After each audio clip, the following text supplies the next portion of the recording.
Alright, shalawam.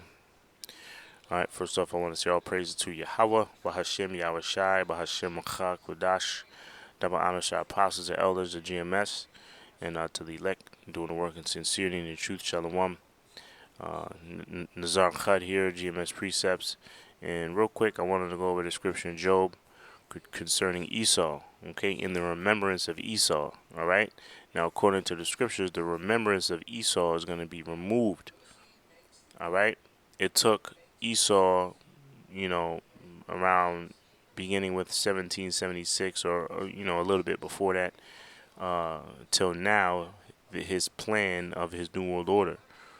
All right, he had a plan to take over the whole world and to eliminate all his enemies. Okay, to in root of establishing his new world order. According to the scriptures, that plan and that kingdom is going to be removed within an hour. So this is going to be a fast takedown. It says, I beheld Satan fall as lightning.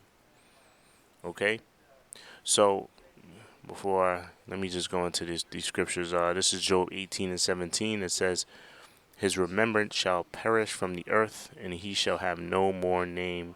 He shall have no name in the street. Right? The remembrance of Esau shall perish, man. Just like this is Job, but just like another scripture in Job, it speaks about that. It speaks of it correlates Esau with dung. Okay? That's flushed down the toilet. When dung is flushed down the toilet, you never see about that dung again. You never hear about it. It doesn't write you an email about how it's doing. It's gone. All right. The remembrance of that dung is gone. Same way Esau is going to be remembered, or his remembrance, or the remembrance of Esau.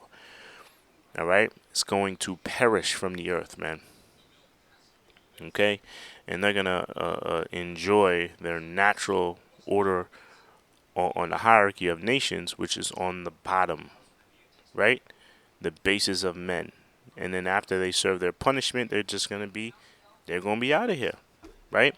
I'll read that again. Job 18 and 17. His remembrance shall perish from the earth, and he shall have no name in the street, right?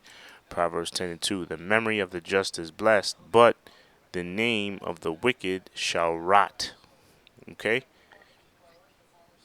All right, let me read that again. Right?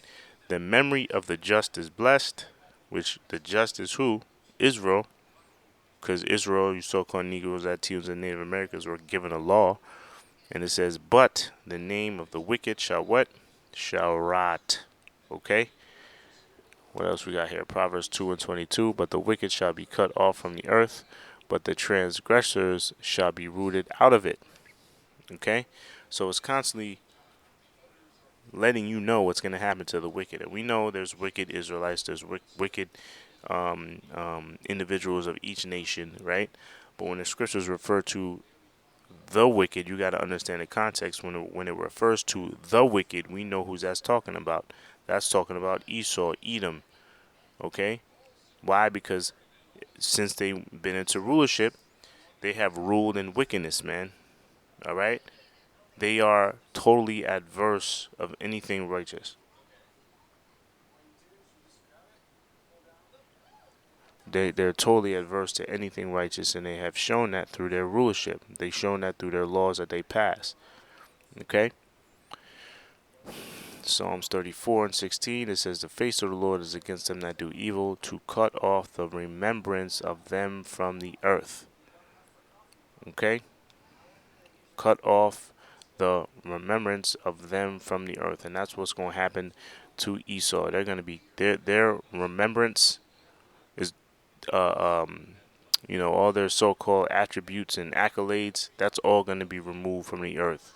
And it's going to be just like a piece of dung that gets flushed down the toilet and is never to be heard from again.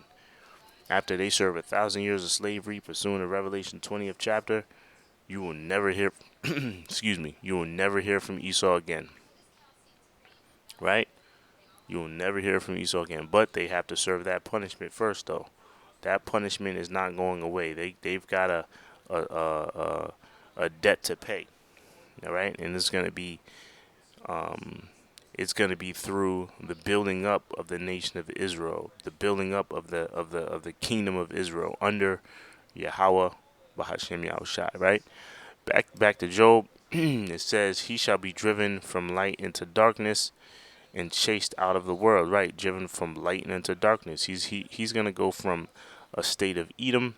I'm sorry, Edom is gonna go from a state of Eden. I meant to say, which is they've had they've they've enjoyed the riches of this world, the luxuries of this world, and they're gonna go into darkness. That darkness represents what? Their slavery, their punishment, because the scriptures speak about them having to serve double. Okay, double. Man, it's going to be a very bad time to be an Edomite very soon, right? Because up until now, since they've been in rulership, they've received benefits for being an Edomite. Pretty soon, it's going that whole concept is going to be flipped, and it's going to be a curse to be an Edomite, right? He shall neither have son nor nephew among his people, nor any remaining in his dwellings. That was pretty much the point. These two verses right here, as well as the precepts. Okay, Esau, time is running out. We can see by the news. If you put on any news, man, you see my man Putin shooting Putin. He's ready to push that button. Social media shenanigans to spark war. No, that ain't no shenanigans. It's the Most High um, um, building up these nations, or the scriptures speak about the kings of the earth are ruled by the Most High, man, as the rivers of water. Okay, so the Most High is is getting these nations ready to war. And we know who has the bulk of the missiles in the world, and who has the codes to those ICBM missiles is this man right here, shooting Putin. All right, so that's pretty much it. Lord willing, you brothers and sisters were edified. To the next show, shalawam.